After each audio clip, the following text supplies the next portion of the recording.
In history, we knew a lot more about him.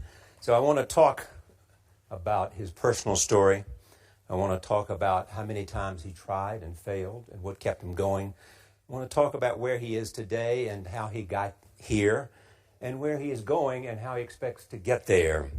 And if he gets there, what will it all mean for him and for the people that he wants to inspire? So I begin with this question, though, Jack. Why are you back at Davos?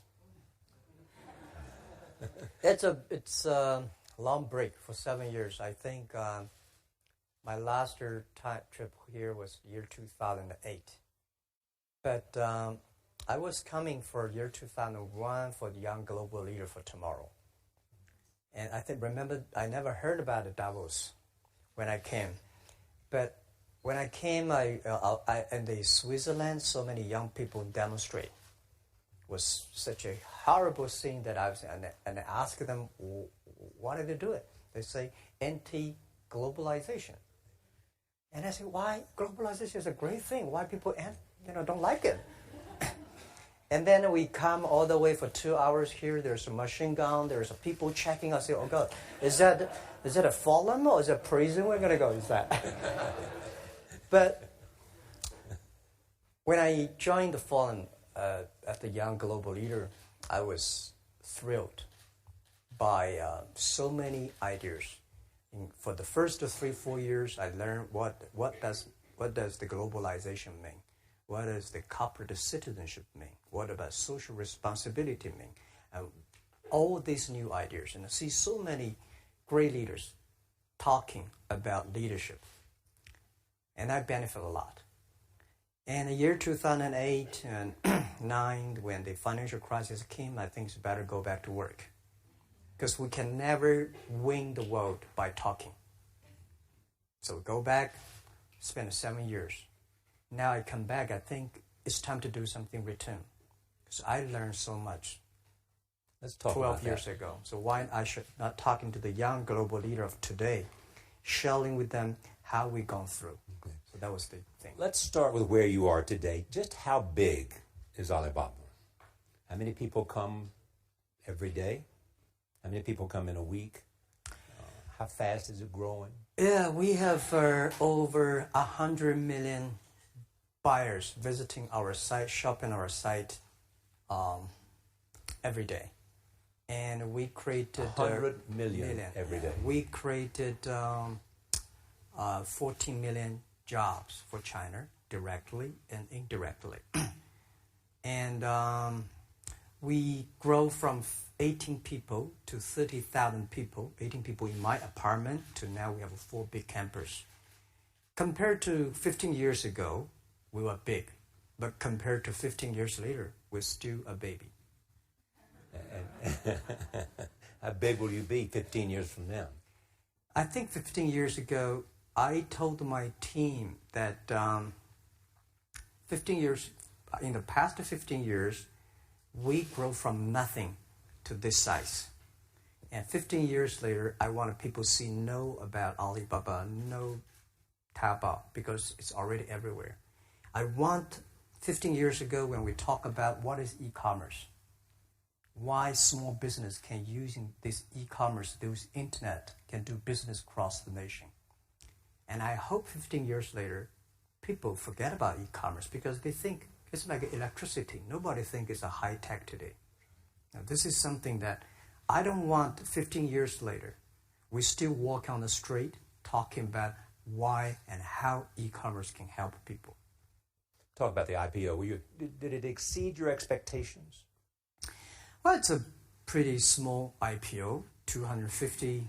Yes. Yeah. The largest IPO in the history of Wall Street. We raised. And number 2 was a Chinese bank. Thank you. I remember year 2001. We went to raise some 5 million, 3 million venture capitalist dollars in the USA, and got rejected. And I say we come back raising a little bit more.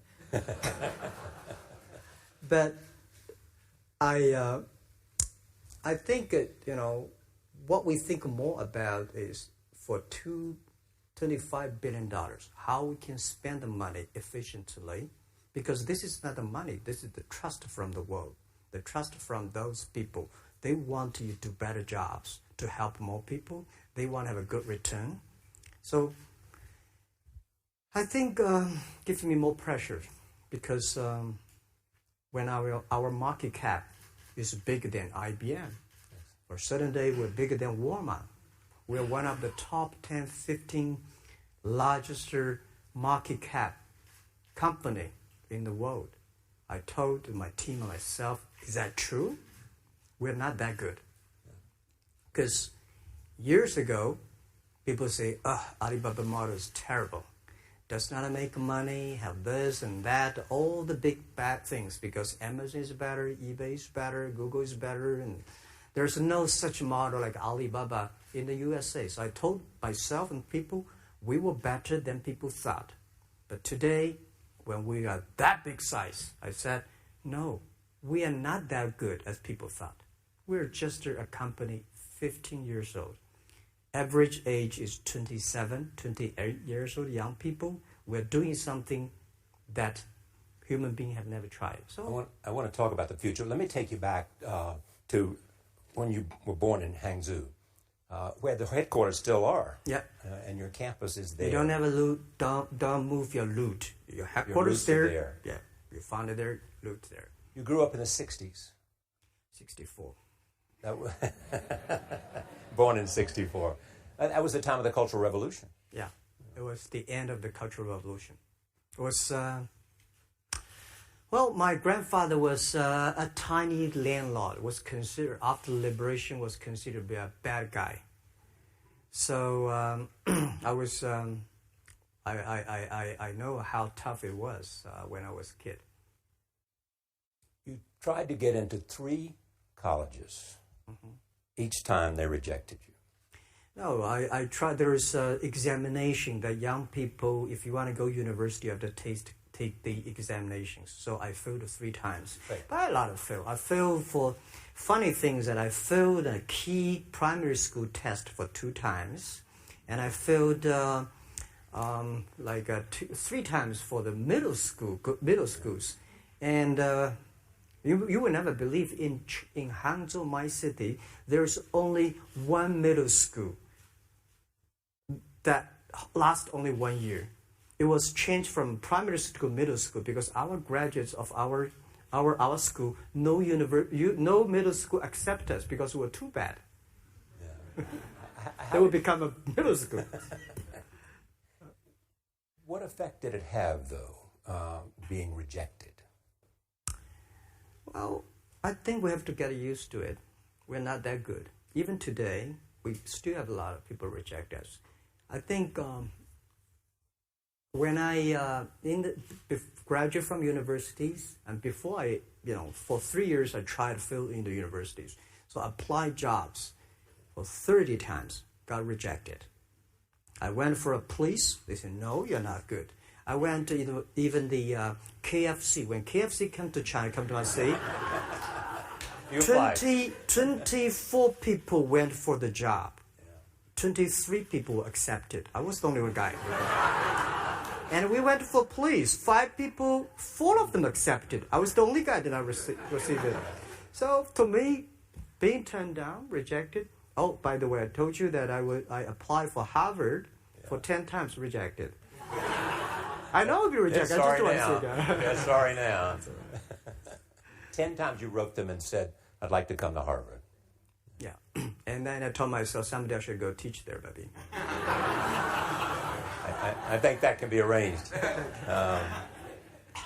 Richard Nixon came to Hangzhou. Yeah. And after that, tourists flooded the place. Yeah. And that's how you learned English. Yeah. I really I don't know why, at 12, 13 years old, that time I suddenly fell in love into the language, the English. And there's no place you can learn English at that time. There's no books, English books. So I went to the Hangzhou Hotel, now called Hangzhou Shangri-La Hotel, because that was the hotel can receive the foreign visitors. So every morning for 9 years, I showed them around as a free guide, and they taught me English. And I think that changed me. today I'm a 100% made in China. I've never got a one-day train outside China. Yeah. And when people talk